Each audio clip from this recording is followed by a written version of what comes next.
श्री रामचंद्रम शरणं प्रपद्ये, श्री रामदूतम शरणं प्रपद्ये।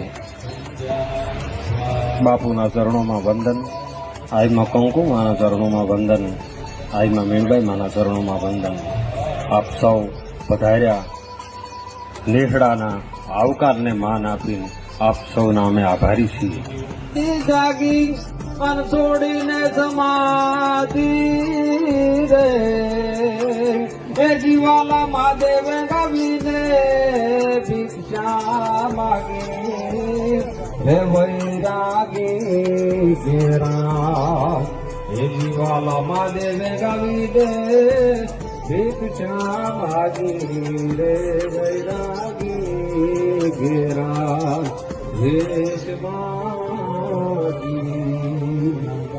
अपनी चारणी परंपराનું વહન કરતા આ શ્રી ભૂગોલમાં, આ શ્રી કંકોકેશ્વરમાં અને આ શ્રી ભીલબાઈમાં બાપુ આનંદ સાથે આજે કહેવાનું